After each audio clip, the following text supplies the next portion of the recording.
I'm going to say it's a bit chilly. I took my mobility scooter into work today because I had to drop my vehicle off.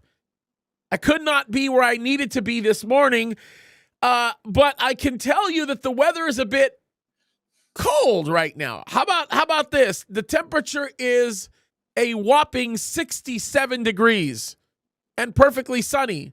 Obviously, I'm being sarcastic. It really is 67 degrees and perfectly sunny. Beautiful day to be about. I can tell you that right now. We have a lot of stuff to talk about. We are going to talk about the Pope now being dead. We are going to talk about the idea that there are a substantial amount of intricacies that follow that very fact. We are going to talk about the fact that war with Iran seems to be imminent. We are going to talk about so many other things that appear to be coming together at the same time. The World Economic Forum is about to undergo some change. I actually filmed a very informative video on this subject last night that will end up getting released on Saturday regarding this issue. It's a big deal. It's not small. There's a lot of stuff happening. We're going to get into all of that. Before we do, I do want to jump into some of these super chats and super stickers because you guys are amazing. And yes, dare I even say, extraordinarily generous. So thank you so much for that, guys. Let me just go over some of these right now. Brad, all right, here you go. You're already on the circuit here. Brad, you say, last year we saw Alex Soros take over for George. In the last 2 days, the Pope died and Klaus Schwab stepped down. The pieces are moving, but remember, our God is and will always be on the throne. Absolutely. Amen, Brad. Very, very good. Thank you. You go on to say, was it just me or was the bunny at the White House egg roll board? Yeah, he was. He didn't have to leave flashbang around. That's true. Very, very true. There was no Biden to run the gamut for him. Next, Brad again with another comment. By the way, thank you. You say, looks like the U.S. is pressuring Iran and Russia, driving them into each other's arms. It's almost like the Bible is true. By the way, I got an interesting theory on that, Brad. And I'll probably talk about it with David with respect to Russia and Iran. Let's talk about it because I got a couple of connections to put together here too. That's going to be an interesting one. I think a lot of people don't understand Putin. If they understood him, I think that there would kind of be a different idea behind some of this stuff. I actually think Brad understands a lot more than most people would think. If you want to connect it right now, just now came across my feed that Whitcliffe is going to be in Moscow this week. Yeah, I'm not surprised. That got announced at the White House press conference earlier today or earlier this morning. We're going to talk about that. Okay, next one is Brother James. I want to point out that I did not get you in trouble today. You were probably demonetized during the countdown. That's hilarious. Mr. Red, you say, can you refresh everyone's brain on why the Antichrist will not be Jewish? I feel people are still mistaken to think that he will be of Jewish blood. I mean, the Jews didn't believe Jesus was the Christ. No, he definitely will not be a Jew. And we know that from several different passages. If we have a moment, we will get into that, Mr. Red, and talk about that. Thank you. Michael Newsom, you say, God bless you, James, for all you do and for the kingdom. Michael, I won't hold your last name against you, being that you sound like the governor's relative, even though you're probably not. Michael, God bless you. You're amazing. Thank you for your encouragement. It says Newsom. Spelled the same way as Gavin. Right. But Michael seems like an upright, outstanding, kind, caring man, so he can't be related to Gavin. Well, there's just no way. I had a good friend in the Army whose name was Adolf. Woo! Yeah. What kind of a Jewish parent names their child Adolf? Well, I don't know, and I mean, he was not German. I think he was Austrian. Okay, and somehow that got in. Think about serving in the Israeli military. Adolf, stand to attention. Yeah, that's kind of hilarious. That's hilarious. Jens Olson, you say, thank you, James, for all of your hard work and dedication. Your effort is keeping us informed about what's happening around the world. I truly appreciate the time and energy you put in. God bless you. Jens, thank you. Jens, can you do me a favor? If you can let me know if you speak Dutch. Can you tell me if you do? I'm just kind of curious. I know that there are many people in Sweden that do. Can you tell me if you do? If you do, I want to do something live while we're on the air. I'm just kind of curious to know if that's the case. And the reason why I say that is because two of our newest languages we have just revealed are now in Dutch. One is Dutch, the other one is German. So we are now broadcasting on all of our YouTube videos, with the exception of live videos, in those languages now as well. So we've been working pretty hard towards the goal of making the content available to everybody. Pookie, you say, welcome back, James and David. Question, James, let me see here. Question, do James, when the Pope passed, did you hear about lightning bolts striking somewhere in the Vatican just before 6 p.m.? Do you think it was all God? I haven't even heard of the lightning bolt. I don't know if we can confirm that. That would be great. Maybe Abby or Dale can confirm that. James, did you hear of the drug bust believed to be related to China? You know what? I don't know. I know that there was one that they said potentially was a Chinese drug bust, but that was from a while ago. If there's a new one, I have not heard about it. So I'll have to look into that as well. I know somebody that I can ask that would know exactly whether or not that was the case. Okay, David, let's jump into this. The Pope is dead. Do we want to talk about that first, or do we want to talk about some of the other things happening? I don't know. I talk about the Pope, and the first thing that comes up is a little bit of kind of trivia information. But before I forget, I just want to say hi, everybody. I'm still in Israel, if you can see by the background, but we will be back in California in 2 weeks. So let's get that off the issue. I spent the day yesterday in Latrun. I don't know if you remember. That's a tank museum. Oh, yeah. Had a good time. As a matter of fact, David, when we were in that area together, we were not able to go there. Me and you had talked about the possibility of me and you like being able to go, but something came up where we couldn't go there. I think it was closed down because at the time they were shelling somewhere near Gaza. I don't remember what the story was, but there was some kind of a skirmish going on, and we weren't able to go there. I don't know. You might remember more than I don't remember. You might remember more than me the reason. You gotta be kidding. My hard disk is so defragmented. I don't remember anything. I mean, you know, I get it. I get it. But I get it. Okay, but here's a piece by the Pope. There's been altogether 273 popes over the last 2,000 years. The first one was Peter, as we remember. The last one died yesterday. But if you are you being sarcastic in saying that the first pope was Peter? Well, according to the Catholic Church.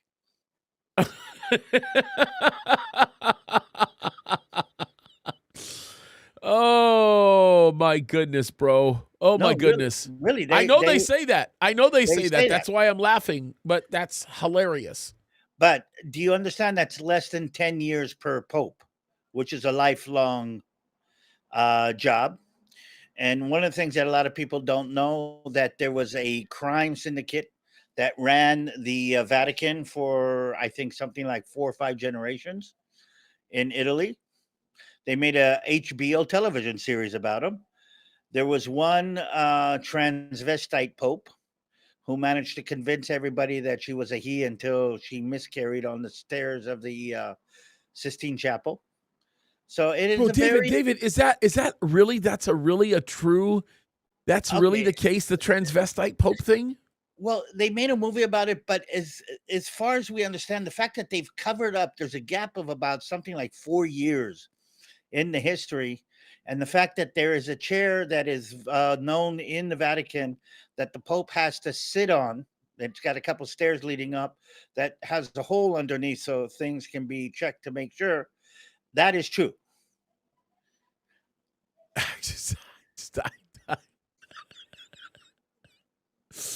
I don't know what to say about that.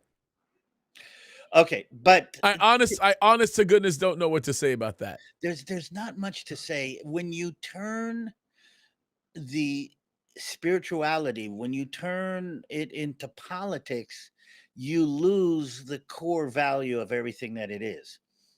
And yeah, it's religiosity. How do you say? How would you say that? Religiosity, I Religiosism, guess. I don't religiosity. know. I don't know what, but that's a crazy fact. Yeah.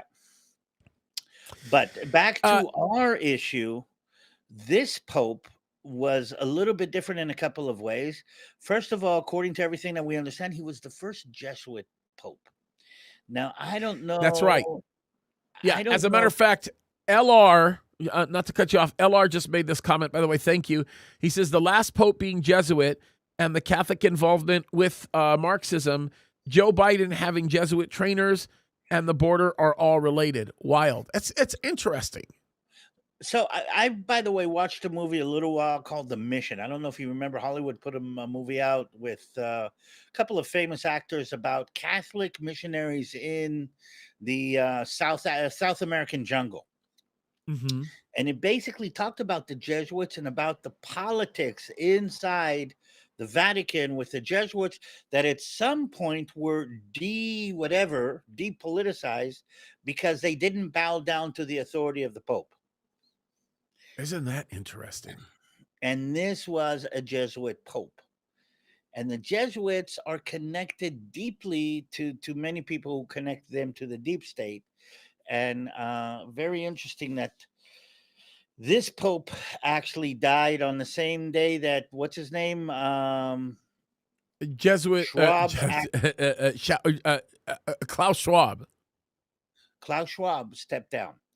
Yep, Now, I read something very similar that one of the side effects of the Trump administration is a shakeup of all of these shadow players it's true. that is underneath, and that this pope, whether it was done on purpose or the pneumonia was, how do you say, um, uh, wooand. That's a nice way to say it. There are some reports that are actually telling us that he died of a stroke.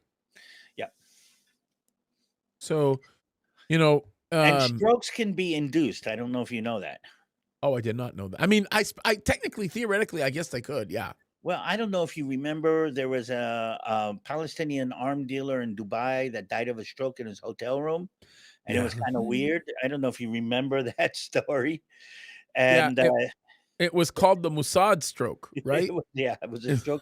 It was a stroke of the Mossad pen, actually of a Oh my tennis goodness. racket that he went in. But yes, there's also kind of there's arguments that maybe something happened to Yasser Arafat that caused the stroke too. So I mean, I'm not going to go down there, but basically, what I'm trying to say is this: this pope was a very pro-Palestinian pope.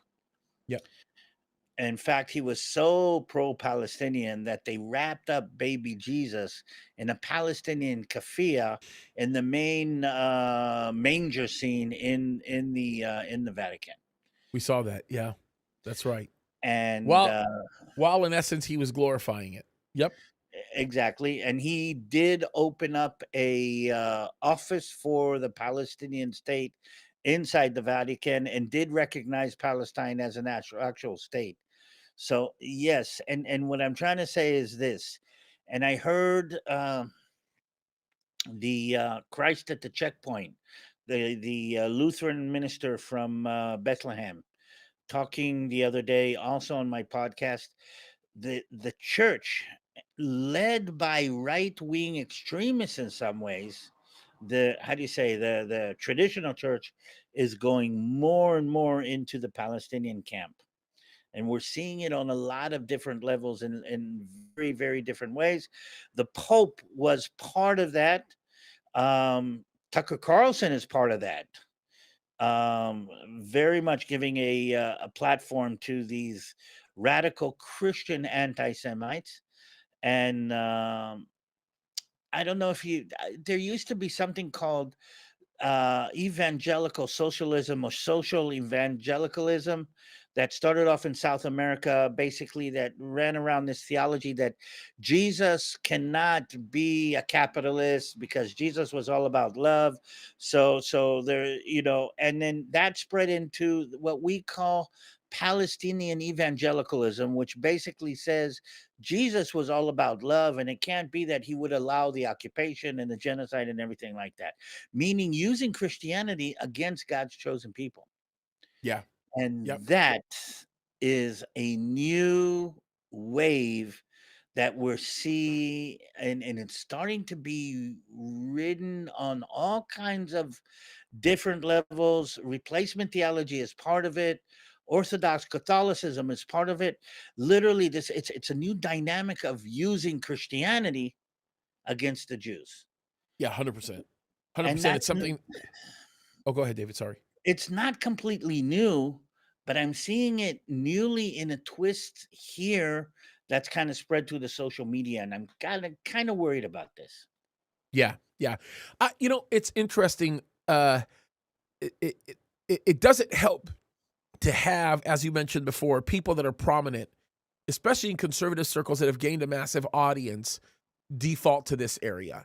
And it's predicated upon wickedness, ignorance, lies, and it doesn't seem as though they want to correct themselves once they're being discovered or found out as being grifters, liars. It's an interesting thing, and it actually presents a big problem. And one of the problems we'll actually talk about really quickly before we move on to this conversation. I noticed that there were a couple of people that said that they do speak Dutch. I'm going to do this before I forget, while we have a little bit of an audience, because I know that some people have been asking. I'm going to let people listen to some of the language stuff that we've been doing really quickly.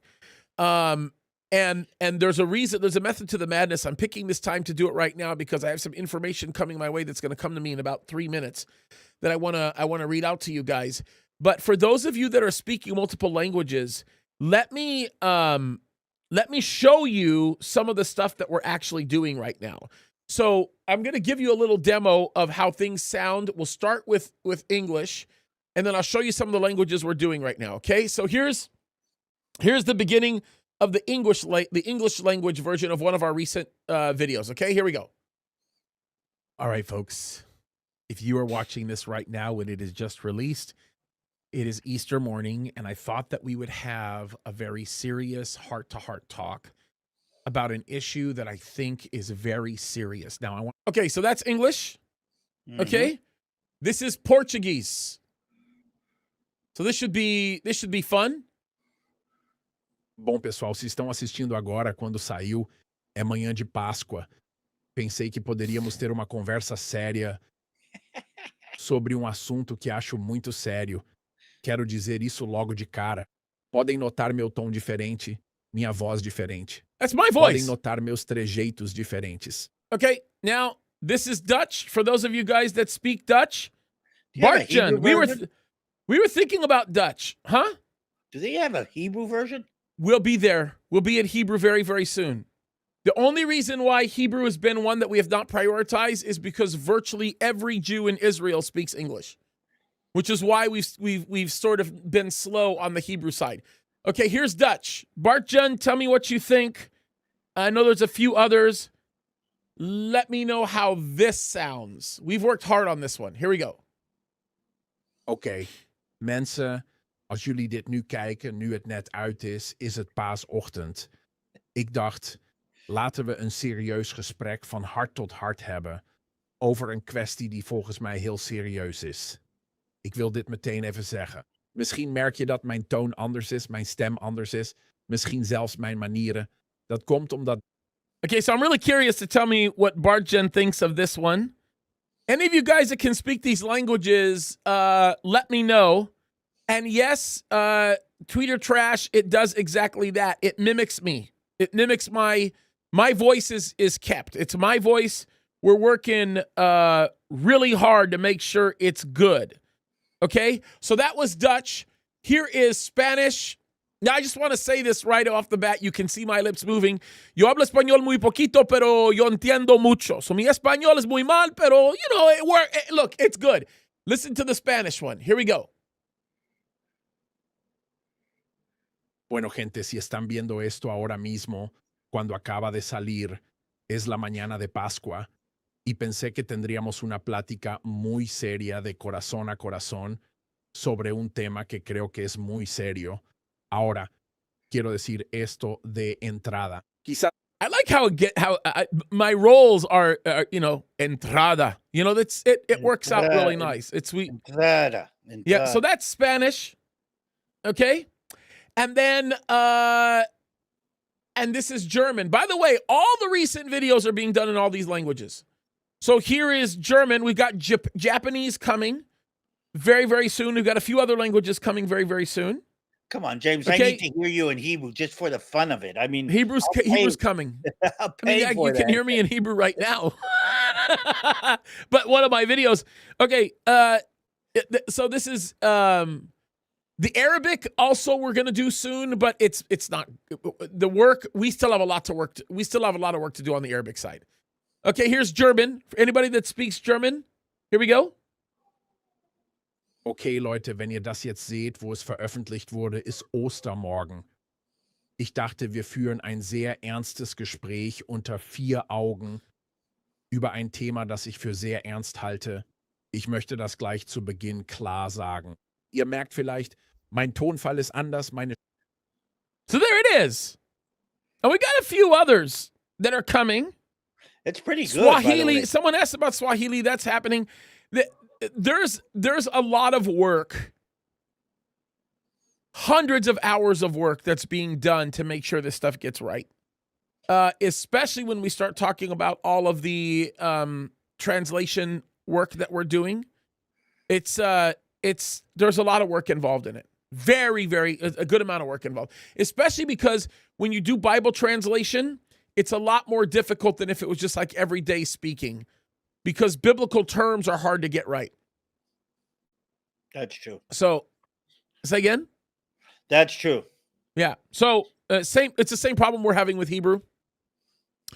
Same problem we're having with Arabic and a few other languages. So, anyway. Yeah, there it is. Okay. I do have some of the stuff back, some of the vetted info back that I wanted to get. David, let me ask you a question. What do you think is going to amount with the Pope now being dead and where things go? For everybody that doesn't know, there's a 9-day mourning period that they're going to go through that started yesterday because the mourning period was declared. They are going to have all 160 cardinals back in the Vatican. There's 120 of them that will be qualified to actually vote in the conclave. They will have that conclave, and they will be doing, I'm sure, multiple rounds of votes. What will end up happening is they vote in the morning, they vote in the evening. Once they get 2/3 voting, then they will have a pope. And when they don't have the 2/3 majority that they're looking for, they take all the votes, throw it in the furnace. The smoke of the furnace will come out of the smokestack at top. It will be black if it is not affirmative. If they don't have a pope, they'll take those votes, burn it. It'll be black smoke. If they do have a pope, they will take those votes, burn it. It will be white smoke. And then somebody will come out and say, Habemos Papam, which means we have a pope. So it's very interesting to see what's going to go on. The people that they're having, that I think are the front runners, scare me. They really scare me. So, what is the Pope today? I mean, what role does the Pope play? What is the function of the Pope in the world today? Look, the Pope has multiple functions. Like if you really think about it, he is in essence the head of state. Okay, very much he's the head of state. By the way. Just so I could go on, Bartjan actually says, or Jackie, you say, come into California May 1st. Can I swing from the airport to say hello? Of course. Bartjan, you say, it sounds very monotonous. Let me see, but clear. That also applies to German. We speak German, Dutch, and English. Okay, let me show you what it looks like when I'm actually raising my voice. This will be with music and everything, okay? Here we go. In This Dutch? is one of the recent intros in Dutch. Here we go. Velen praten over importheffingen en hun impact op ons dagelijks leven. Maar er wordt veel over het hoofd gezien, geloof het of niet.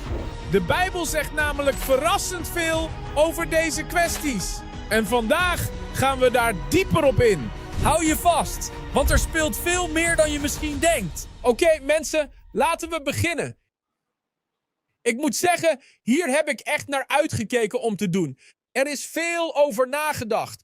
So same one here in German. So again, not so monotone. Here we go. Viele reden über Zölle und wie sie ihr Leben beeinflussen. Vieles wird dabei übersehen, ob sie es glauben oder nicht. Die Bibel hat zu den vielen Fragen dazu viel zu sagen und heute sprechen wir darüber. Seid bereit, da steckt mehr dahinter. Also gut, Leute, steigen wir ein. Ich muss euch wirklich sagen, darauf habe ich mich schon lange, wirklich lange gefreut. Darüber wurde... Okay, Spanish. Here we go. Same thing. So you guys can hear it. It's not monotone. Here we go. Mucha gente ha estado hablando de los aranceles y cómo afectarán su día a día. Hay mucho que no se está tomando en cuenta. Aunque no lo creas, la Biblia tiene mucho que decir sobre las muchas cuestiones que rodean esto y hoy vamos a hablar justo de eso. Prepárense, gente, hay más de lo que aparenta. Everybody thinks it sounds funny because you're not used to hearing me speak multiple languages. That's why. So Bartjan, let me know what you think. You heard him. Tell me how it sounds in those languages. We're working very hard to do that. The whole idea is we want to really serve people in other languages that can't hear us. So, okay. Vindog, you say my father-in-law was half German, half Dutch. You know, my wife is half German, half black, believe it or not. Very interesting. Chad, you say any familiarity with the Jesuits and the Vatican Observatory in Arizona? Really weird stuff all around. No, not much. Whoa. So not. I did not know that. Yeah, there's a bunch of them actually. Believe it or not, it's kind of interesting. Anyway, it's an interesting one. Anyway, okay, David, I'm sorry I cut you off. Come again on what you were just saying. You think I remember, James? Goodness gracious, you poor guy. I've got all this Dutch and German in my head right now. I know. I just pounded you. I'm trying to pick this up. Okay. I studied history. We know what the Pope was. I don't know if you noticed. They put a couple of pictures of his open casket on the news a couple of minutes ago. But standing behind the open casket are guys with a long pike that look like they're in clown suits. I don't know if you know about the Swiss guard that actually is guarding the Pope, because there's a Swiss mercenary unit that has been guarding the Pope, the bodyguards of the Pope, for the last, I don't know how many hundreds of years, because nobody could be trusted to guard the life of the Pope except Switzerland, which was a neutral country. And there's all these traditions that are connected.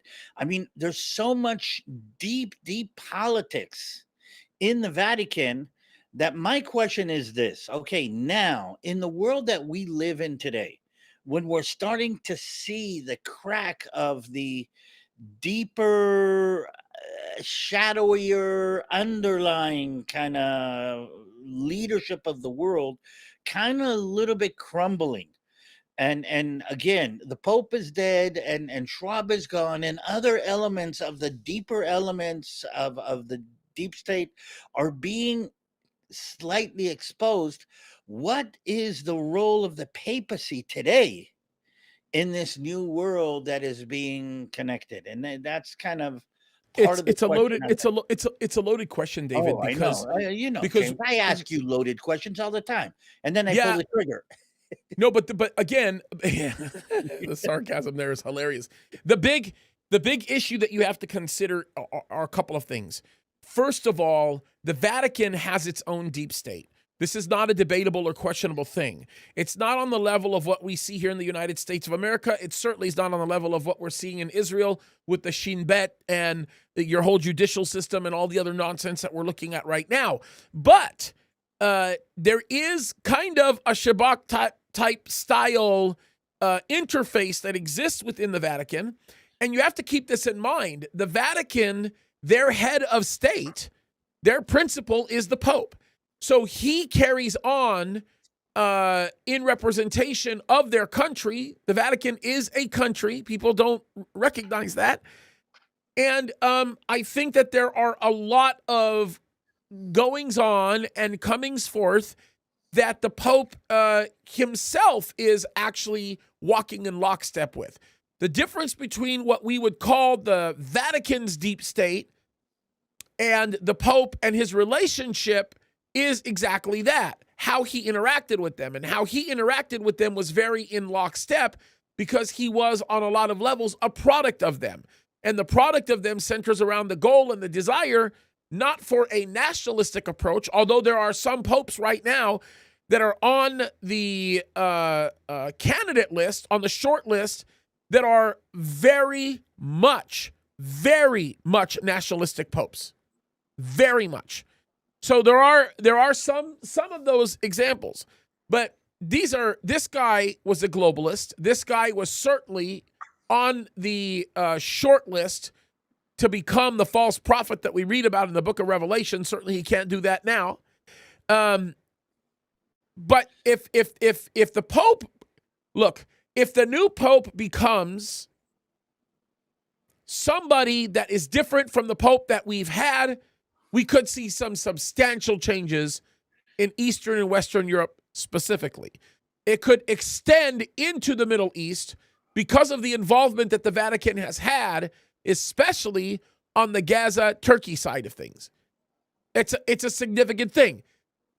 Russia has expressed very deep condolences on behalf of the death of the Pope, which is a bit of a surprise to me, but you have to keep in mind that's Putin's respect for the Orthodox side of his liturgical worship. He claims to be a Christian. He is a very committed and aggressively defensive member of the Russian Orthodox Church. So it would make sense why he would praise the Pope and basically say that the fact that the Pope died around Easter is a symbol of the fact that he's blessed by God. That was a statement that Putin made. So the geopolitical ramifications of what we're looking at could be significant on a lot of levels. As a matter of fact, if you want, I can list a few of those because I think that there are some geopolitical implications that are so significant that we probably cannot ignore. Okay. And I think that there's a big reason for that. Okay, so some of the things to look at here on the geopolitical side is if we have a pope that comes from Africa, Latin America, Asia, there could be this decentralization signaling that we've been seeing for a long time. Really? Oh yeah, sure. They are going to function on the anti-European side of it. If there's a European pope, we're going to see a Eurocentric tradition continuing on. Okay. The one thing that I will say is the ace in the card, the one wild option is if this Filipino pope gets selected, this Filipino cardinal, then that could in essence change literally everything. Okay. So it could influence the church structure, the governance of the church. It could influence regional policies on the clergy, how even the liturgy of the church is ran, Catholic education, all that stuff could change. Relations with China is another big thing, right? Because remember, Francis pursued this massive bishop appointment deal with Beijing. So the Catholic Church, because of Francis, entered into China with somewhat of a welcomed presence. And that brings us to the people that could get elected, okay? The two likely people who are going to get, the ones that I think are the most likely to get elected are the ones that they call progressive cardinals, okay? The first one is Luis Antonio Tagle, who is Filipino, by the way. He's 67 years old. He's the former Archbishop of Manila. He's currently prefect of evangelization. That's an interesting place that he's in. He's big on this whole poor and social outreach. That's who he is. He would be the first Asian pope. We've never seen that before. And he is very in line with Pope Francis's vision, but probably the most in line with Pope Francis's vision. The one that is significantly in line is going to be Cardinal Matteo Zuppi. Okay? Now, he is 69 years old. He is, he's a scary one to me. Okay? He's really a scary one to me because he will take what the Pope, the old Pope now, has believed, and he will run it to a level that we have never seen before. I think he's scary. The dark horses are the Ghana guy and the guy from Portugal. Those guys are also kind of scary. I just now got a shiver. Okay. And I'm probably wrong. I hope I am. Okay. But imagine, and this just now came across my feed while I was looking at it. Okay. Imagine if he elects the Latin patriarch of Jerusalem, who has been turned into a cardinal just now and is going to be part of the conclave. That just made me shiver. Say that one more time, bro. That didn't process. Say that to me one more time. Okay, the Latin cardinal, the Latin patriarch of Jerusalem, who is usually a bishop, was turned into a cardinal by Pope Francis. He was placed in Jerusalem by Pope Francis. I've got his name here. He's Jewish? No, he's Italian, but he's lived in Israel for 30 years, was installed by Francis in Jerusalem, and he might be one of the contesters to be the Pope. Now, listen to this. Imagine what would happen if the Catholic Church anoints the Cardinal and the Patriarch of Jerusalem to be the new Pope. I wouldn't even know. My mind would fry. That is what's his name? According he to wasn't even somebody that I considered. Cardinal Peribesita Pizzaballa.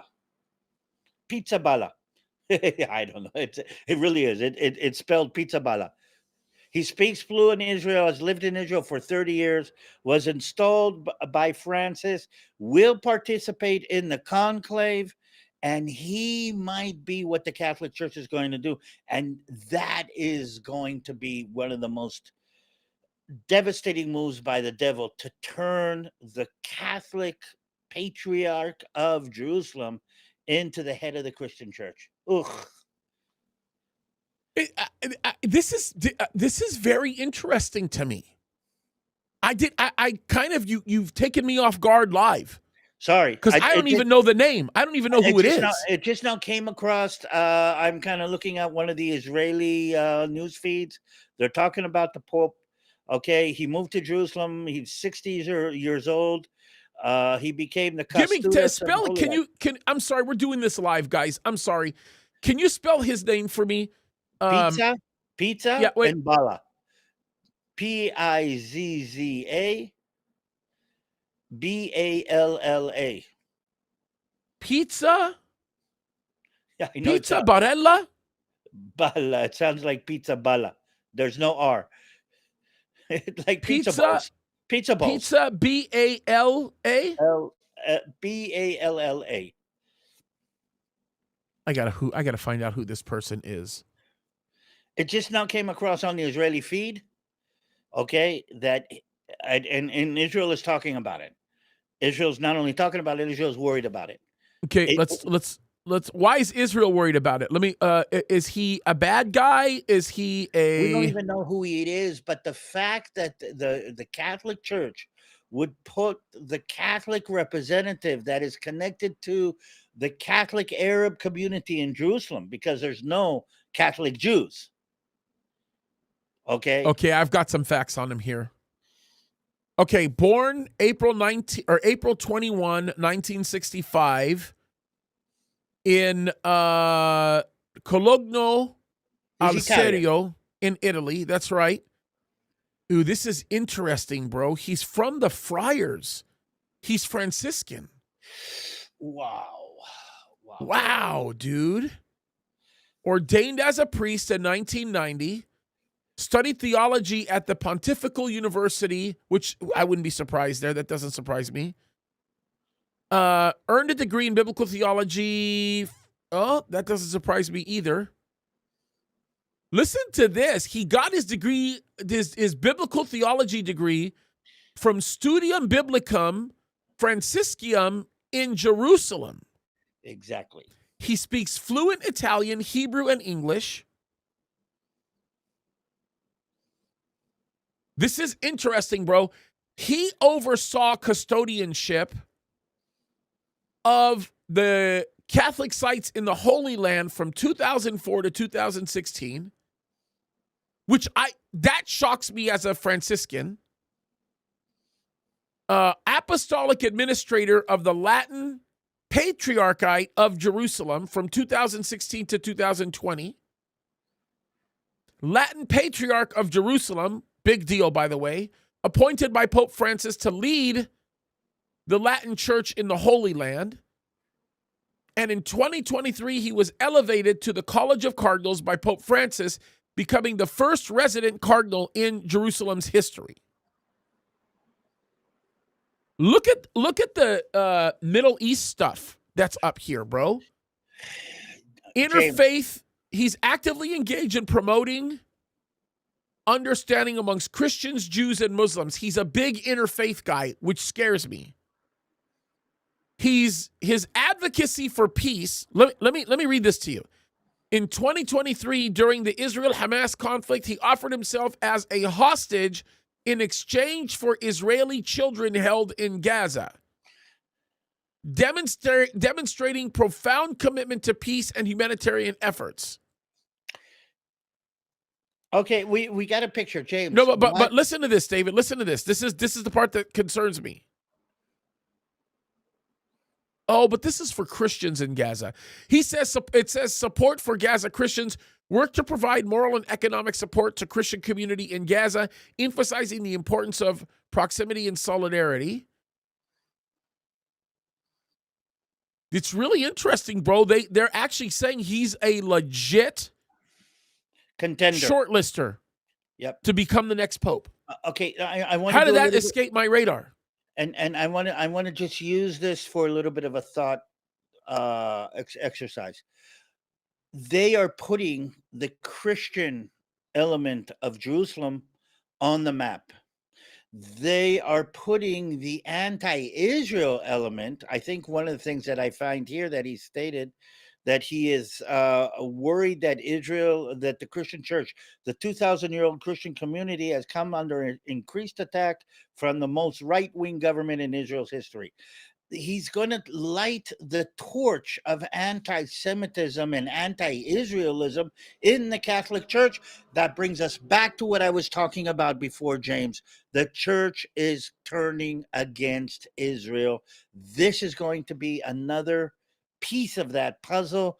This is going to be an anti-Israel church move, and this is going to be another layer in what we're seeing here. And if this happens, and again, I might be wrong, we might be wrong, that white smoke might come out for somebody that is from Africa, but I have a feeling, a sense, I don't know. And okay, we will talk here next week if this does happen. So some of the things he's done is he has spoken against the expansion of settlements in the West Bank. He has spoken against restrictions on Palestinians, including those in Gaza and East Jerusalem. He has spoken against violence against Christian sites and clergy in Israel, especially in Jerusalem's Old City. So that's against Muslims right there. Let me see here. During basically during October the 7th, Pizza Balla called for restraint and humanitarian access while condemning violence from both sides. Ridiculous. Let me see here. He did offer himself as a hostage. Supports Christians in Gaza. We talked about that. lived in Jerusalem for decades. His critiques are seen. That's interesting. So he's not a prophecy guy, obviously. You wouldn't expect him to be. He does very verbally support the existence of the state of Israel. He's made statements supporting that. And he works with members of the Knesset. I'm curious to know what members of the Knesset he works with. But again, I want to go to this. Imagine the press release when we tell the world, when the Vatican tells the world that the new head of the church is the Cardinal and the Patriarch of Jerusalem. That in itself is going to put shockwaves through, and it's going to be a backwind for all of the anti-Israel Christians, okay, around the world. I Bro, can't help but say it. if I'm wrong, I'll come back and say it, and I hope I'm not wrong. But I cannot see them making him the Pope. It would be way too controversial. It would be way. I cannot imagine that would be the case. We are going to have a very interesting conversation next week, and tell all the people to tune in, because Well, in a couple of weeks, obviously, because we don't know if we'll have a Pope by then. As a matter of fact, I don't think we can, because the 9-day mourning period has to be finished before they start this process. When we find out that he's going to be the Pope, we're gonna shiver. I hope I'm wrong. Bro, are you that convinced that they're going to select him? I'm not sure. Okay, I don't know enough about the internal politics of the Vatican. I'm sure of something else. And again, remember, all right, I'm Jewish. We're not surprised. We expect people to hate us. But if there is a possibility to do something like that, and it is in the realm of the possibility to do something like this, that will be against, and it will be against the Jewish people, because the controversy inside Jerusalem, inside the old city of Jerusalem, is very complicated. And we can go down, if you want to go down the rabbit hole about the very complex relationships between Christians, Jews, and Arabs inside the old city of Jerusalem, in the holy sites themselves. And this would be a huge blow to the Jewish people from the Christian church. And just for that reason, I don't know enough about the politics inside the Vatican. That would make it reasonably possible in my mind. We'll see. You got my mind going a million miles per second, because what that could end up doing would be, gosh, I cannot imagine that they would do that. I don't know. There's a big back and forth internally right now in the Vatican of a group of people that hated Francis's policies and hated what he did, and then there's a group of people that want to, at all costs, keep it going. Okay, and here's the thing. Again, this lines up. Okay, because what I understand, there's a group that wants to return to the conservatism of the church, and there's a group that wants to push forward with the outgoodness of Francis. And here's the thing. A good solution that is not this and not this would be a political nominee that is actually elected for what it shows to the world. It shows to the world that we are. And now let's go a little bit further. The Pope, who is the Cardinal and the Patriarch of Jerusalem. Now, Patriarch is like the father of Jerusalem. Says to the world officially, the holy sites in Jerusalem are under threat by the Israelis, by the Jews. Wow. I just can't see that happening, bro. I can't. I mean, look, we've been told stuff, and we've seen worse than what we've been told, and that may be a possibility, but my goodness, I cannot see the Catholic Church throwing gasoline on an already open fire. I just can't see them doing that. I don't know. Then explain to me why I got goosebumps just thinking about it. Well, because you should. I mean, if you have goosebumps just thinking about it, you should, because what's in essence happening is it would be the materialization of all that we know is damaging and deadly. There you go. And that would be part of the war that we're fighting right now. Again, and if we are correct about the players underneath playing a role in, how do you say, the demise of the old Pope, maybe part of the plan is to set this particular Pope, because never before. It was Francis that made the Patriarch of Jerusalem into a cardinal. He wasn't a cardinal until now. It wasn't. It was 2 years. It was 2 years ago. But yes. So only now he was made into a cardinal, which actually gives him the opportunity. If he's not a cardinal, that's not even an option. And this is the first time in history that the Patriarch of Jerusalem has been a cardinal. The machine parts are clicking too comfortably here. Huh. I'm scared. Huh.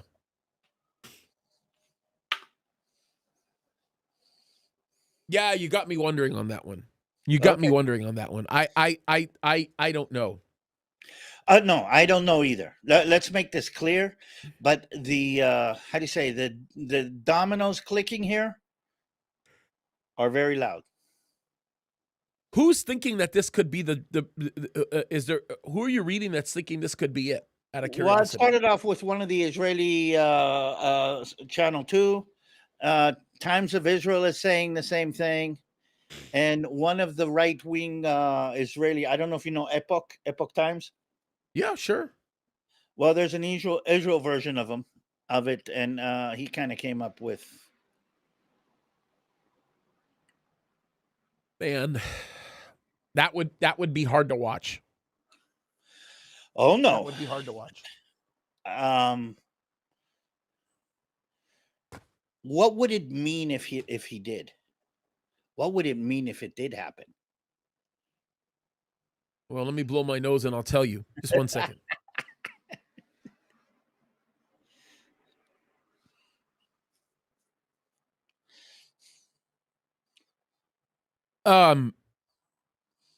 It could ignite a mechanism of what we would call ecumenical movement in Israel, and it would in essence be the beginning of a one world religion approach that in essence turns its heart against Israel. I'm going to throw a couple of things. This could be a Zechariah. This could be a Zechariah 12 and 14 moment. I mean, 14 happens after, Again, after it's all over. You're in the prophecy. I'm in the history. I'm going to say this. The Pope already started one wave of crusades to the Holy Land. Yep. Think about a Pope standing up publicly and going against Israel, yelling against Israel, and motivating all of the anti-Semitism and all the wokeness and all the Islam that we see, and managing to funnel it in one direction. And that is a Pope who actually grew up in Jerusalem or worked in Jerusalem would be able to do, is funnel the Muslim anger, the Christian fervor, and the woke fervor all in one direction. And the only direction that would be aimed at would be Israel. Yeah. He could do that. I think we just don't. I think we just don't know enough about him. No, I don't know anything about him. Let's put it this way. What I'm trying to say is that is potentially something that could happen.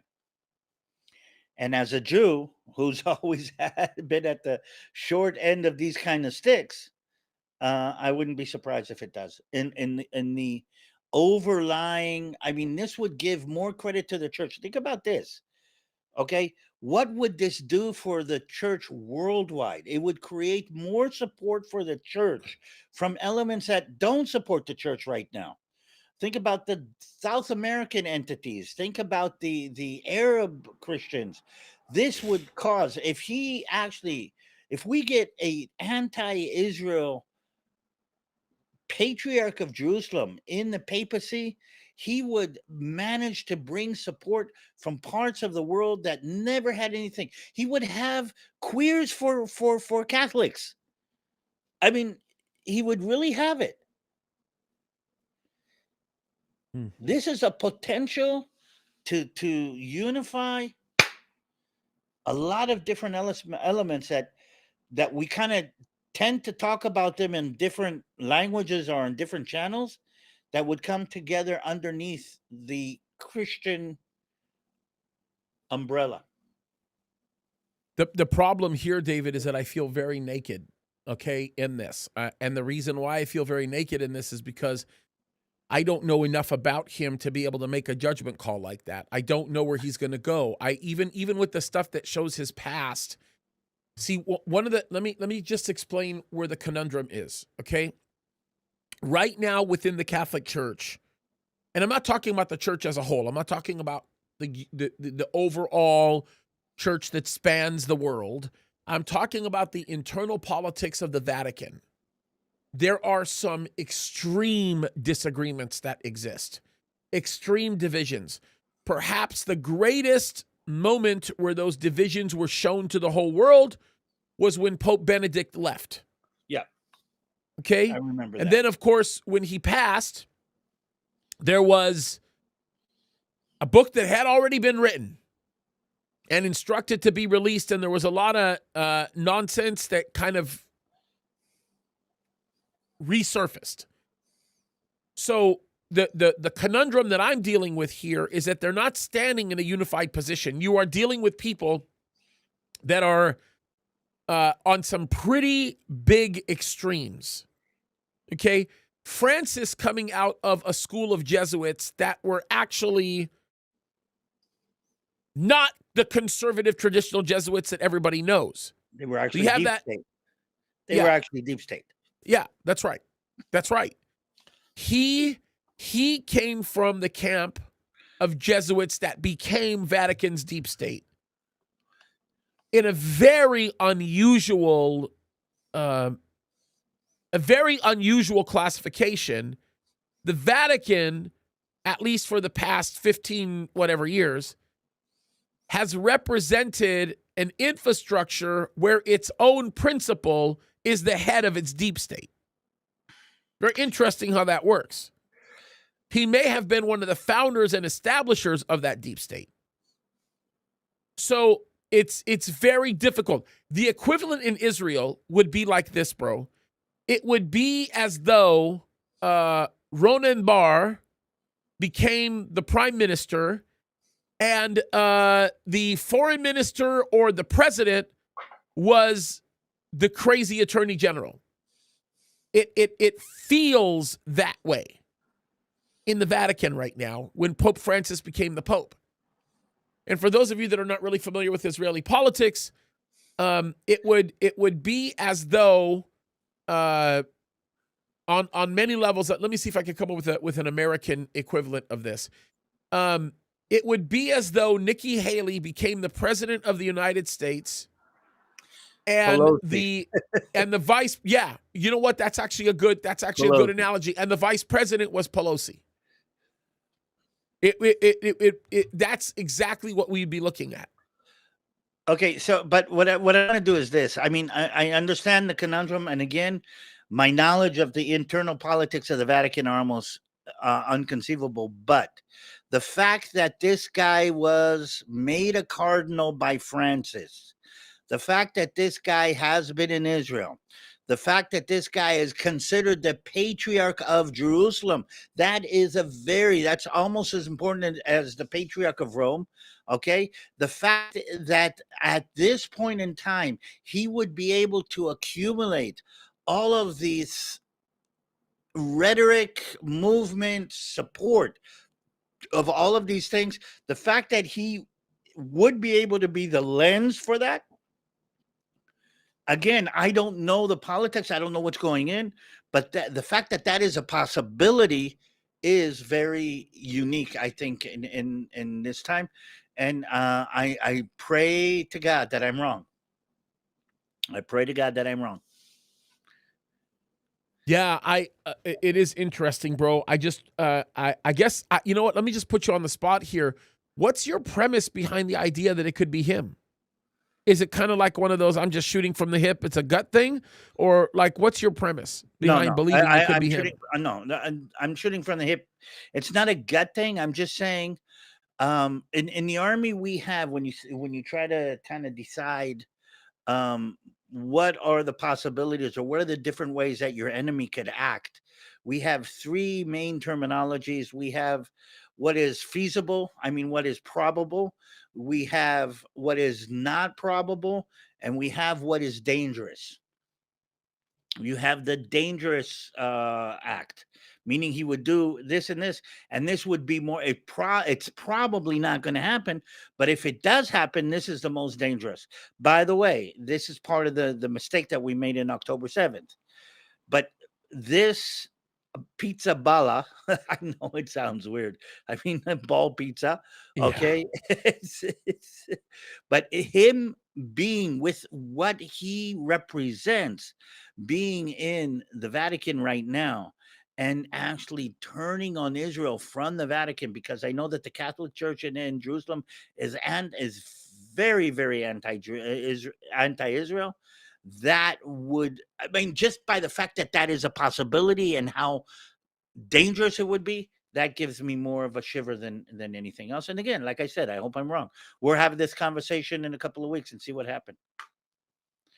Yeah, it will be very, very interesting. I never even saw him on the radar, and just by browsing some of the articles online, lots of people are putting him as potentially a candidate, which is interesting because I feel very very discombobulated because I've never even heard his name. I didn't even know who he was.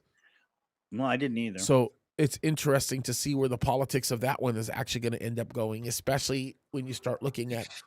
Well, it would be interesting, and again, I'm going to say this with humility. I think one of the reasons that me and you are here is that we can make those kinds of connections that I don't think a lot of people are making.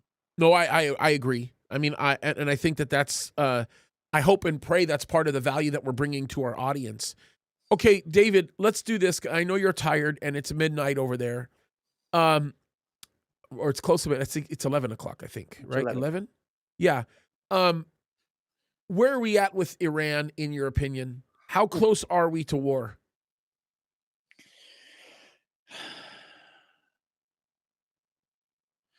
If not for the fact that the president of the United States has stated publicly that he is trying to avoid the war, then I would say we are within a switch being thrown that starts off what would happen with Iran, meaning an Israeli attack on the Iranian facilities was planned, is trained, is ready, is being played out. By the way, just so we get a little bit of an idea, they're talking about two versions. One is a week-long aerial bombardment, but the very interesting that came up through the channels in Israel is an actual commando raid, similar to the one that took place in Syria about a month and a half ago. I don't know if you remember that story. Oh, yeah. They actually landed in there, and the whole world was heralding this as something amazing. But we're talking about a massive commando raid where they drop men literally on the sites to go down into those tunnels and to root out what needs to be rooted out. It's all there. It's already. It's ready for that. And I think that if Trump said the word, it would have happened already. Trump is trying not to say the word. And this connects me to something else that maybe connects to what we talked about a minute ago. I've got a good friend who is a commentator on Russian TV here in Israel. Lives in Modin, and we met for coffee the other day.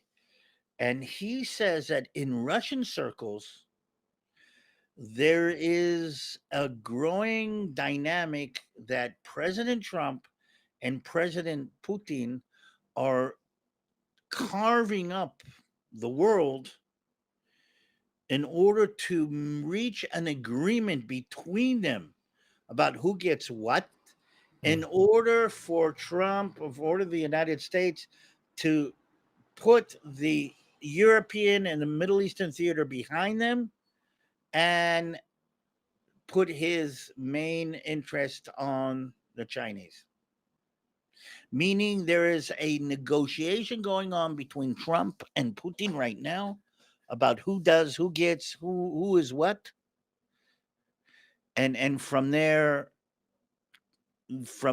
so he says that So is the view that he's thinking that the position of the United States under the Trump administration is to stop Putin running into the arms of China? Am I hearing that correctly? No, not that. I think that's less of a this. The way they see it is this. Trump wants to get rid of all the problems that he has in the Middle East and in Europe. And Right. he is willing to sit down with Putin secretly and say, okay, here's what we do. You get You're the this, broker. I get this. You get this, I get this. You don't make a problem for me here. I won't make a problem for you here. We'll seal everything, settle everything. You reach an agreement with Ukraine, whatever happens. We'll organize the whole situation in the Middle East. You don't meddle in this. You allow us to reach this. And then I give you Ukraine. I give you influence in the Middle East on a certain level. Then we don't deal with each other, and now America can go deal with China. I guess the problem with that question is, where's the consideration for the United States of America? How would Trump be incentivized to do that? By making a deal like that with Putin, he gives Putin the upper hand in being able to manage what may be the bigger problem with our greatest ally in the region, and that's Israel. Trump would have to position himself in a way where he would require out of Putin an agreement between the two of them where they would work in a very bilateral fashion to prevent unilateral action on behalf of Iran. That would be the only way that would work. Okay. So in other words, what they would have to agree to is, you'll get this, you get that, we get here, you get there, blah blah blah blah blah blah blah. And But we don't fight. Not just not fighting, but we must agree to defend the interests of our ally in the region, which is Israel. Oh, no, Trump will say, I'm looking out for my ally. Putin would say, I'm looking out for my ally, by the way, which is Iran. Yeah. Okay. And they agree. Again, you do the prophecy part. My part comes from history. Do you yeah, of course you recognize the term, the Sykes-Picot Agreement. Yeah, of course. The Sykes-Picot Agreement was before the end of World War I. Britain and France sat together and decided that after the Ottoman Empire falls apart, in order not to fight between us for influence, they set a map down and they say, this goes to you, this goes to you. And as a result of that, all the nations that we have in the Middle East today are as a result of that agreement. And what they did is basically turn off the fight, the animosity between them, in order to be able to concentrate and cooperate on the coming up allies. And the Sykes-Picot Agreement, a lot of people say, was what allowed the British and the French to be on the same chapter when Germany came back to power in World War II. That's true. Yeah. So what I'm trying to say is something similar to this. Trump is saying, my main enemy right now is China. But I'm having to deal with issues in the Middle East. I'm having to deal with issues in Europe. I'm having to deal with issues that Russia is saying. Russia has its interests in the Middle East. We have our interests in the Middle East. We will give in to some of the Russian interests, which, by the way, could be this. Russia says, we don't want you to bomb Iran. We want you to reach an agreement with Iran. And Trump says, okay, I'm going to try to reach an agreement with Iran, and we can close off this whole idea. And in return for that, me and you are not fighting in Europe. We're not fighting in the Middle East. And now I can concentrate on what I need to do. And what he needs to concentrate is China. But what does that look like? Because Russia starts with a position of disadvantage in one arena and a huge position of advantage in the other. The disadvantage that they hold in one arena directly relates to its sovereign prowess amongst these nations, especially considering the fact that Russia is still a member of the United Nations Security Council. A voting member, by the way, a voting member. Let's look at the final objective, if you want to put it this way. And this is the way the how do you say, the Russian people who have Russian intelligence kind of connections, this is the way they say it. They say this: the final situation in this would be Ukraine is contained, maybe not a full-fledged agreement, but there's no hostilities going on. The United States can reach an agreement with the Ukrainian side. Russians can say they won the war. They're not putting all of their resources into that. Okay, that's one side. The Middle East, an agreement is made with Iran that will appease the American need to hold Iran back from a nuclear capability, but will not completely devastate the Iranian regime, because Russia needs the Iranians for technology, for drones, and to be as a buffer. Okay, the only thing is that cannot happen if the situation in Iran with the proxies continues. So Russia is willing to give up the Iranian proxies in order to keep the Iranian regime in power. And let me finish one more thing. The agreement between between Russia and the Ukrainians is being negotiated in no other place in Saudi Arabia. Yeah, that's true. Yeah. And again, it's all coming together. And if that's true, Trump is willing not to throw Israel under the bus, but willing to give in to, okay, we're not going to hit Iran with everything that we have and topple the regime. We will reach an agreement that we can impose on the Israelis. And I believe that there might be some justification that the Trump administration over the top is actually pushing this agreement forward more as part of his overall worldwide, let's reach an appeasement here, because again and again and again, I think America is saying China is what we need to we need to put our efforts in. I know it sounds but you have the problem of energy. Honestly, where is the consideration before the meeting of the minds? China has an insatiable appetite and lust, dare I say, for energy. It doesn't have the energy that it needs to sustain itself. Where is it getting its energy right now? Right now, it's getting its energy from two main places. It's getting it from Russia and it's getting it from Iran. Those are the two places. The problem is America reaches an agreement with Iran, that part of the agreement is you turn off the oil going to China. And America reaches an agreement with Russia, and this is President Trump and his grandeur that turns off, at least puts a damper on the energy going to China. Okay, he has done more harm to China with these two agreements than anything else. And if he has to choke Netanyahu into holding back our Air Force in return for this, I think it makes sense to him. Yeah, I think so too. I think that Trump is way more ahead of the game than to keep it that simple. Because I think it's way more complicated than that. What I'm saying is I don't see the mechanism. I just know that Witkoff is in Russia. Okay, but you just said it. You just said it. You said I don't see the mechanism, and the mechanism is everything. No, I don't see the mechanism. I'm seeing, how do you say? Like in football, I don't know what the plays are being played, but I know that this team needs to use its quarterback's arm in order to win the game. They might throw 3 running plays into the equation. But the overall strategy has to be, let's negotiate agreements in Europe and the Middle East that we can actually live with. And that'll allow us to put our efforts into China.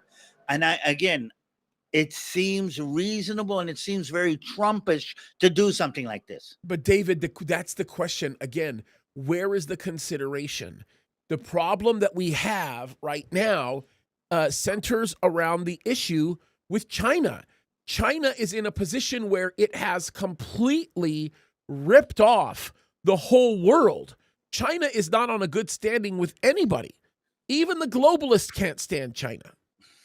So my problem centers prominently around the fact that China doesn't even have a playing ground anymore.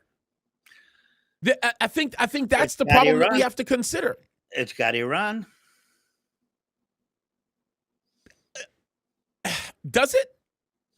Well, we know that the Chinese and the Iranians have been cooperating on quite a few things. We know that China is trying to make inroads into Saudi Arabia right now. Yes. But you have a market, okay? China right now doesn't have a market. Where's in other words, when I say that, I'm not saying, China is a massive marketplace, okay? That's not what I'm talking about. What I'm talking about is what market do they have in the people that they're soliciting? If that makes any kind of sense. There's no market in who they're trying to solicit. The Chinese are trying to solicit? Yes. Oh, I think he's turning off the market for China. He is turning off possible possible allies for China. Imagine what would happen if Trump manages to turn off the Iranian oil going to China. No, but okay, but let me just explain. Let me expound upon this a little bit, okay? Because this is an important point to bring up, because if this is not contextualized properly, it's not gonna be understood, okay? Overall, all the tariffs on Chinese goods currently sit at officially 124%. Now, in some cases, those goods will end up being taxed as high as 245%. President Trump has given a 1-month exemption on some of these electronic parts and devices to offer manufacturers like Apple, NVIDIA, Microsoft time to arrange all of their alternative vendors, okay? So the problem for Chinese manufacturers is not just the tariffs, but more consequentially, the uncertainty that exists because of the timing and sudden changes to the policy. Okay, so they say no one is willing to make big moves on production or shipments until there's a trade landscape that is developed that becomes more predictable. So that, in essence, means that Chinese factories are frozen. They don't move. And so, and this is the one thing that I should probably talk about. All of the Trump tariffs right now are being very widely criticized, like uniquely criticized, for having an element of unpredictability, because some people accuse Donald Trump of being so teeter-tottery that if that's a word, that he doesn't really know what he's doing. Like one day he decides this, the other day he decides that. He's got multiple personalities. I will contend that President Trump is utilizing an absolutely genius methodology in that, on purpose, he is making much of his trade positions to be as unpredictable and as what appears to be random as possible. Why? Because what that does is it literally destroys the Chinese factory infrastructure. Chinese factories right now, this is something that should be known. Chinese factories are completely on standby. Okay? It seems like a spur of the moment decision that the Trump administration is making. Okay? But the thing that's understanding is that this is a highly effective tactic that he's using to throw foreign governments and corporations off balance. Globalism, as it sits right now, requires a very perpetual, for lack of a better term, consistent status quo. Any kind of change will just completely destroy it. So if you think about it, the bottom line is this. Tariffs, as they exist on China right now, will not last. A single year of 124% tariffs will completely destroy China's economy beyond repair. That's exactly what will happen. By the way, a question. What will it do to the American economy? Almost nothing, in a way. See, some people will say that it will destroy the American economy, but that's actually not true. What it will actually do is it will force the American economy into a decision that is no longer nominally based for some kind of a future assessment. It will force the American economy into a place of actually standing instead of what China stood to reproduce its own assets in order to maintain its existing supply chain infrastructure. So we're going to make Nikes in America. We're going to make Gucci bags in America. We're going to make phone chargers in America. Undoubtedly. And what people are going to realize is by employing American labor, it's going to end up becoming cheaper. Here's the reason why. Look, you go to China right now, and you go to China and you ask Chinese factories to make your 45 different parts that go into one pair of Nike shoes. Okay? Every single factory in China has employees that are no longer working for slave labor. They're actually making relatively good livings, which is why many of those factories now have migrated down to Mexico. I had somebody who's an economist, by the way, a brilliant economist who's a friend of mine, who's Canadian, who actually made the assertion that the United States of America has a significant dependence upon trade for supply chain issues with Canada. And I said, the dependence that we have for supply chain issues with Mexico is almost 3 times that of Canada. So again, there's a perception that exists that's a very broken perception concerning what we can do and what we can't do. So right now what's ending up happening is China is becoming the manual labor capital for all of these supply chain needs that we have, as well as Mexico. When we start basically penalizing Americans for going to Mexico or going to China for that labor, Americans will bring that labor back to the United States of America. But it will not be the type of labor that you're seeing in Chinese factories. Yeah, but the phone charger that I buy is going to go up. The phone charger is going to go up. It's going to go up. Yep. But it's not going to go up as substantially as everybody thinks. Here's the reason why.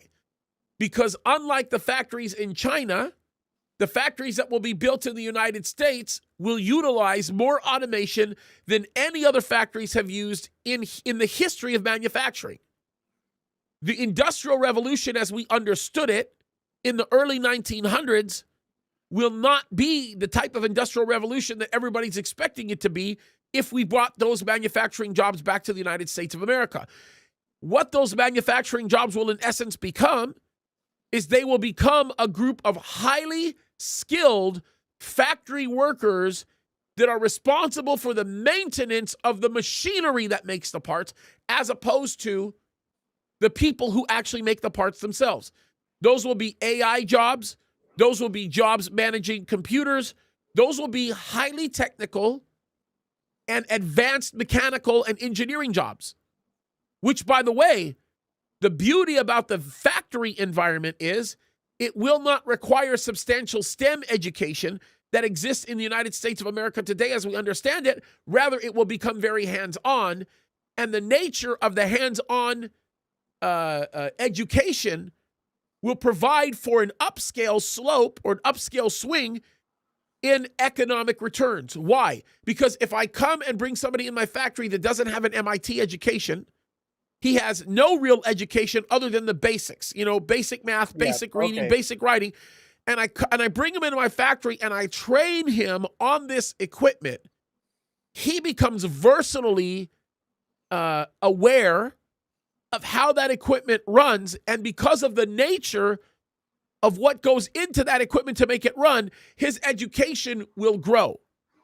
So the factory worker becomes incentivized because he's developing a skill set that he can take anywhere else, anywhere he wants to in the world. But at the same time, the traditional investment in education that factory owners used to make in order to get their employees on par with manufacturing goes substantially less. So think of it like this, David. If I used to go to China to pay a factory worker $4 an hour to do work, but now I'm paying an American employee $30 an hour to do the work, I'm still getting off substantially cheaper because I'm saving money on what I'm paying for education. I'm saving money on what I'm paying for safety. I'm saving money for what I'm paying in payroll tax. I'm saving money for what I'm paying on a whole bunch of other variables that calculably become substantially more expensive than what it took to develop what was in the existing supply chain that's on a foreign level. This is why, by the way, there was such a massive boom in Mexico, because Mexico still is the 50 cent an hour type of slave labor. And because of the proximity of Mexico to the United States, the cost of transportation, even if there was some kind of a VAT or some kind of a tax per the broken enema of NAFTA, you would still come out on the winning spectrum. So what this is going to do is this is going to cause larger companies to stop being lazy about their supply chains, get their mindset out of a gather and assemble mentality, and actually begin to build stuff up from the ground up. It can become more lucrative for them, and it could become substantially stronger. Here's the thing everybody has to keep in mind. 35% of the world's marketplace with respect to consumers are the United States of America.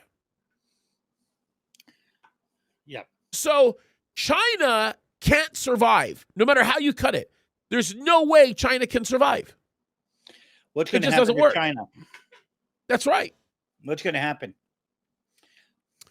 If China doesn't humble itself and get its act together and fall in line with the demands of the Trump administration, China will go into an existential economic crisis within the next 8 to 12 months. And what you will see is you will see an attack very similarly launched by China against the United States of a biological nature. You don't think they're going to push the Taiwan button?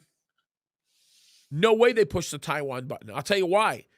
In order for them to be able to successfully push the Taiwan button, they have to have a strong standing in manufacturing and production and exports with other countries. Why? Because the number one country besides the United States of America that they have an export relationship with is Taiwan. So you can't attack the country that's contributing substantially to your own GDP while all the other countries in the world are standing against you. It'll never work. No. They conquer Taiwan, and everything that Taiwan makes goes to them. Yeah, but the problem with that, see, David, that's simple thinking. Forgive me for saying that. It's simple thinking because think about it like this, bro. Think about it like this. If I look at it like this, okay?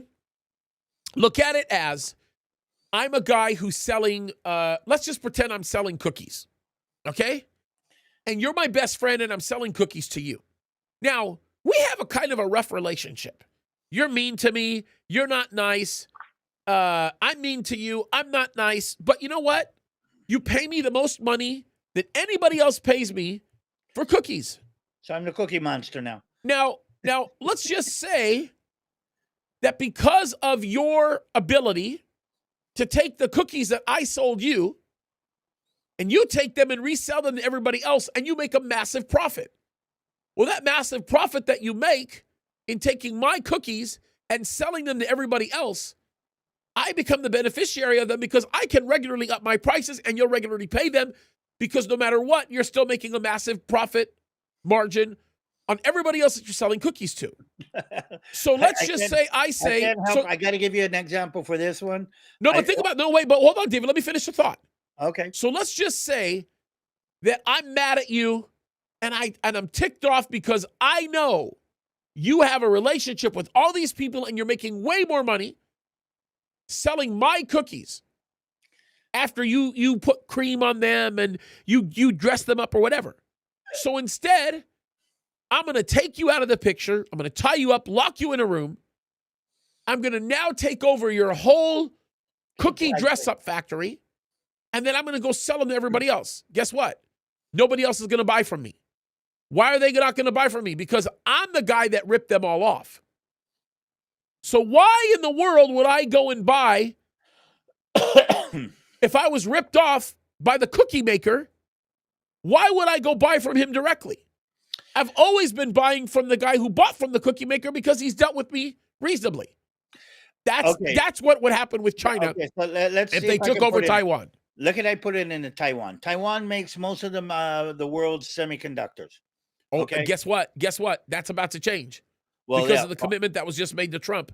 40% now will be made in the United States. As of now, that's true. But as of now, most of the semiconductors are manufactured in Taiwan. By the way, Israel is opening up a couple of massive semiconductor facilities here too. But most of the semiconductors, if China tomorrow conquers Taiwan, will they not be able to sell those semiconductors to the rest of the world? They won't. Because what's going to end up happening is the rest of the world will actually tell China, for the sake of its own survival, even at the cost of a major hit to GDP, they'll tell China, we don't want to do business with you. They will. And China will basically choke itself out. That's why China hasn't hit Taiwan now. That's why they won't do it while Trump is in office. I think I saw a couple of very interesting projections that 2027 is when I think the American State Department is saying that China is going to have to do it. Okay. The reason why they're making that projection, this is my assumption, I haven't heard that, but I would assume the reason why they're making that projection is because that's when they assume that the Chinese economy will be completely dead. No, they're talking about the ratio of ships, I think, and missiles that will bring China to a point where they do. I mean, they're manufacturing more ships than they already have more ships than the United States has. Yep. And they're manufacturing quicker than the United States is. So they're going to be raising the gap more and more. And at 2027, they will have enough of an advantage to be able, in their mind at least, to take on the American Navy. Just remember this. The Chinese are making more ships in 1 month than the United States of America has made in the last 3 years. Yep. That's a scary thing when you think about it. Unless we make agreements with the South Koreans, by the way, which is becoming more and more of an interesting issue. Well, undoubtedly. We don't have a lot of time. Do you want to talk about what's going on with the hostages? Yeah, let's do that. Let's have a little bit of a conversation because that is going to have relevance with respect to what we're doing with Iran right now. So, let's talk about that. I think that part of the reason the Iran attack hasn't come off is because that is also, and there's huge amounts of pressure on Netanyahu to reach a hostage agreement, and there's talk about an agreement that's on the table right now that has been brought up by the Egyptians. Did you hear what happened in Jordan a couple of weeks ago? Where they specifically what? That the Muslim Brotherhood tried to overthrow the Jordanian king. Oh, I did not hear that. That's significant news. How in the world did I not hear that? Well, it was they actually were putting together an attack against Israel from Jordanian territory, but the underlying idea was to raise up the feeling among the Jordanian Palestinians, among the Muslim Brotherhood, and Jordan has put a big X on the Muslim Brotherhood. Hamas is asking Jordan to release them now. Syria, by the way, has taken out a couple of the Islamic Jihad leaders in Syria, and is probably doing that in appreciation for the West, and that's his way turning to the West. Lebanon is de-arming Hezbollah right now. There is an overall anti-Muslim Brotherhood movement among the Sunni nations right now, which is interesting. And that has brought Egypt to put more pressure on Hamas, and Israel is putting pressure on Hamas.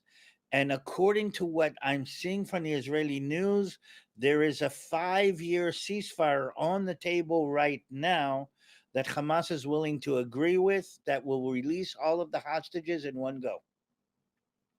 Huh. And if that plays out, he will get his Nobel Peace Prize.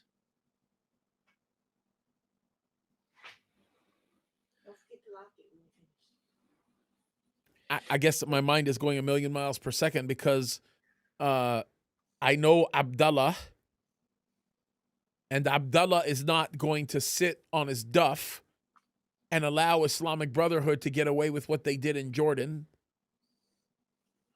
How does that complicate things? I mean, I'm trying to help me work through this. What do you think ends up happening? Because now you have to say. Here's what because it affects Jerusalem, among others. Here's what Egypt is saying. They're trying to agree to 5 main conditions: release of all the hostages. Hamas, on the other hand, is saying they agree to a ceasefire for 5 years with international guarantees that that's going to be taking place. Release of Palestinian prisoners, the removal of all Israeli forces from the Gaza Strip, basically. But what they are willing to agree to right now is a technocratic, how do you say, ground roots leadership to run the Gaza Strip, and not the Hamas leadership. The argument right now with Israel is that Israel's not willing to do this if Hamas keeps its weapons, and they're not willing to give up their weapons, which is a very interesting side. By the way, there's an interesting conversation about what's going on in Lebanon about the Hezbollah being under pressure to give up their weapons, and they are afraid to give up their weapons. Yeah. But they're gonna get their weapons taken away from them. Well, here's the thing: at the rate that they're going, there's just no way they survive that. Okay, since we are going to a side note, just so people understand, the Hezbollah is really being dismantled, and the United States of America and Saudi Arabia are putting huge amounts of pressure on the Lebanese government for them to disarm the Hezbollah.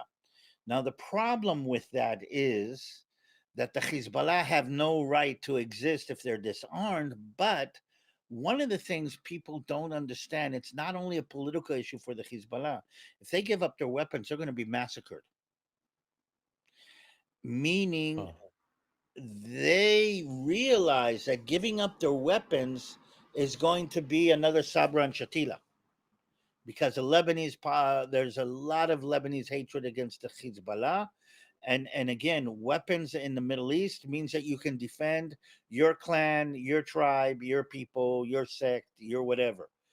And part of what I think people don't understand, that if the Hezbollah gives up its weapons, there's a lot of people both in Lebanon and in Syria that are willing to walk into a Shiite village in the Shuf Mountains and just massacre men, women, and children.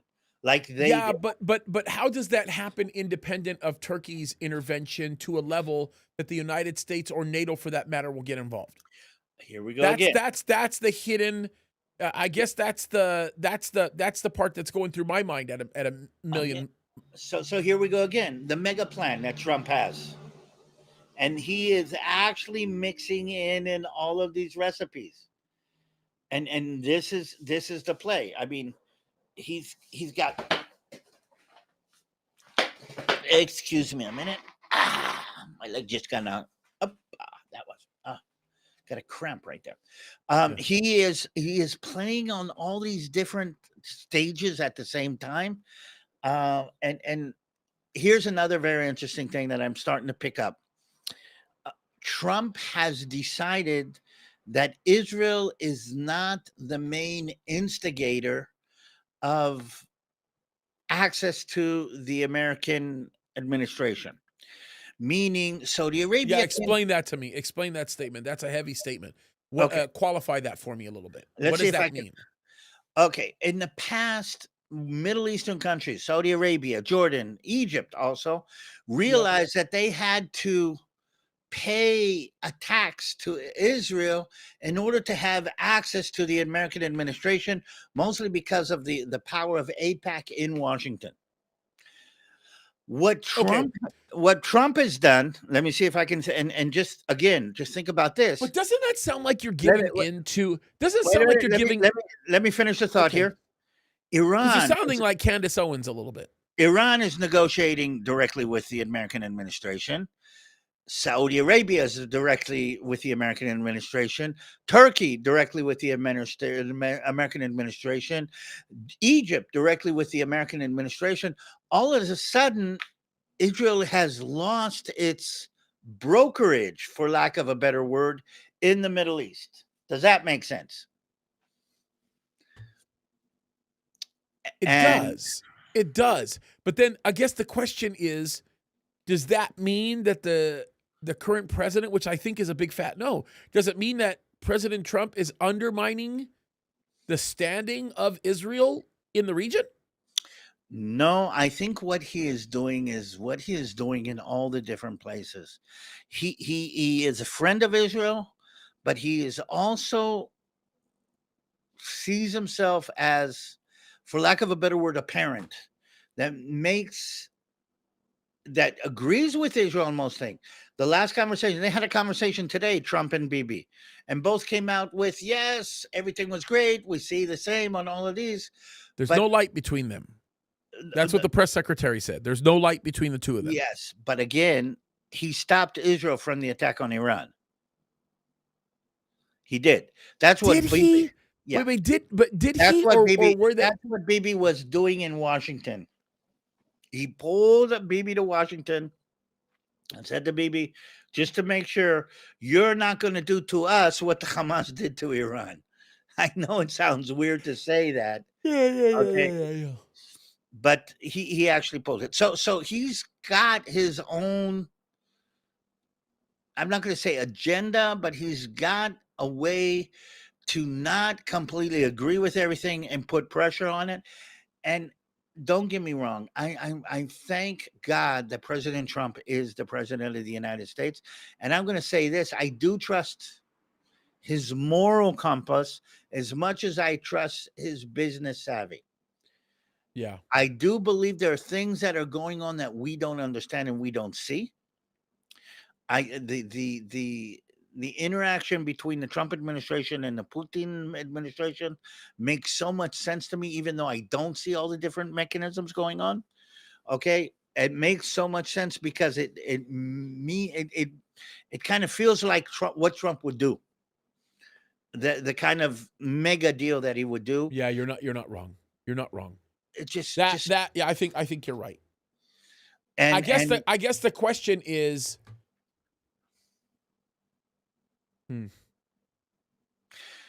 And in that scenario, Israel is a key player, but not the only player.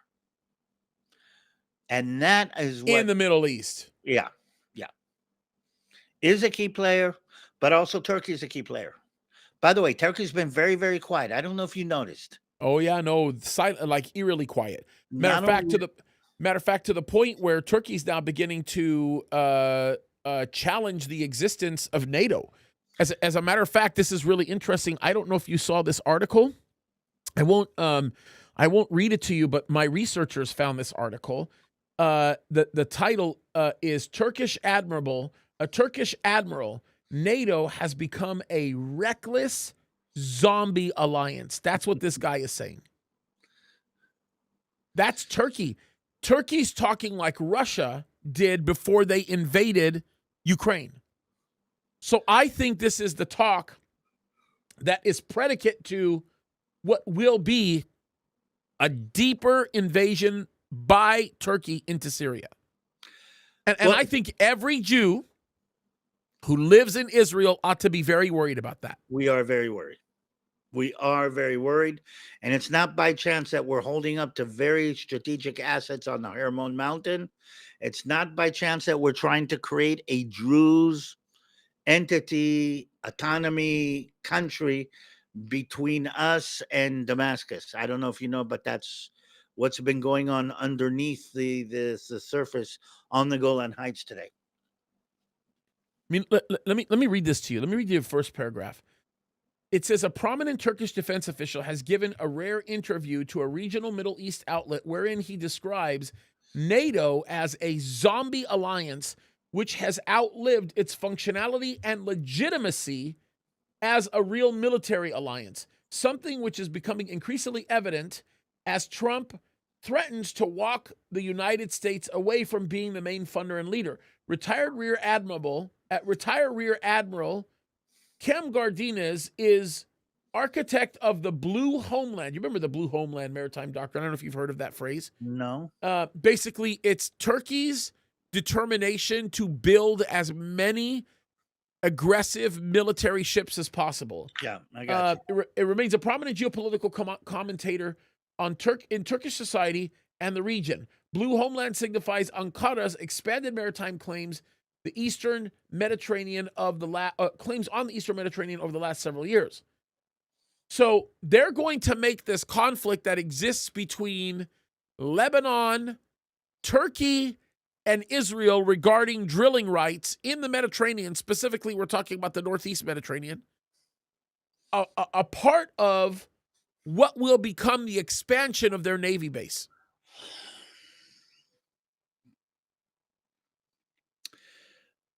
That's kind of scary, bro. Oh, no. I'll give you another scary one. Israel signed an agreement with Cyprus and Greece to lay down an electrical cable between Israel, Cyprus, and Greece. Bro, let me read the next paragraph. Look at this. This is the same. Look, this controversially includes water surrounding the entirety, look at this, of the EU country of Cyprus, based on the decades-long Turkish occupation of northern Cyprus, which gives Turkey access, notice this, to large deposits of natural gas. These claims have renewed the long-running geopolitical standoff between Turkey and Greece and Cyprus, with the EU backing their argument that Turkey's is violating their sovereignty. Do you know northern Cyprus is Turkey's West Bank? In essence, it is. That's right. Yes. So this is coming together. We have to be able to look at this a little bit more complicated. I'm going to be kind of cutting off here in a minute, and there's one more subject I want to bring up before we leave because I think it's kind of cute. And we are having our Holocaust Memorial tomorrow, and a week from now we're having our Memorial Day for Fallen Soldiers and Independence Day. Man, has it been that fast already, bro? Has it? It seems like we were talking about that last year. Yeah. Like it feels like yesterday. The main ceremony for Independence Day in Israel is a massive ceremony on Mount Herzl, where Herzl is buried just right next to Yad Vashem. And we have 12 special people in Israel to light the torches in this massive ceremony. And the torchlighters are very, very special people. And there's one for the education system, one for the military, and and other people. So a couple of them are soldiers from the 7th of October. There's a released hostage, but here's somebody who's going to light a torch on this day of independence in Israel, and his name is Ben Shapiro. No kidding. No kidding. Yep. And I'm all excited about it. That's going to be really, really cool to see. Yeah. That means he's in Israel right now. Well, I don't know if he's in Israel. I don't know, but it's all over Israeli news, and it's all over. Now, we are left-wing media, has already come out against this because he's Of course. anti-abortion and anti-gay and all Of of course, our all those woke mind virus idiots yeah, that but also support the deep state in Israel. But basically, I'm really excited about it. Wow. Wow, wow, wow, wow, wow. So I'll send you pictures of it when it happens. Oh yeah. Yeah, that's pretty great. Okay. Any final words, bro? I know we've covered a lot of ground here. A lot of ground. Matter of fact, that's interesting. The death of the Pope kind of overwhelmed our discussion with Iran, although we got a lot of good Iran conversation in. Yeah. We're on the cusp. It's here. We're I don't know if this is. I have a feeling like in football, we're in the last couple of plays, and I mean every fumble now can change the whole direction and everything. There's this feeling that everything is so tight right now. That's right. That anything can go in this direction or that direction, and everybody's under pressure, and everything is under pressure. The steam has built up to massive. It's about to explode either this way, that way, or the other way, and I'm not really sure how all of this is going to come together. Yeah, I think I sit with you on this one. There's a lot of missing information that we have to wait for. Okay, well, David, thank you. By the way, a Patriarch of Jerusalem Pope is something that came up here that has chilled my blood, and I'm going to be going into that deep. Keep an eye on that. That's going to be very, very critical in taking the direction in a certain direction. I'm with you on that. Well, that's something to pray for. Let's do that right now. Father in heaven, we just thank you, Lord, for this time that we could get together and discuss these very important issues, Lord. I thank you, Father, for my dear brother David.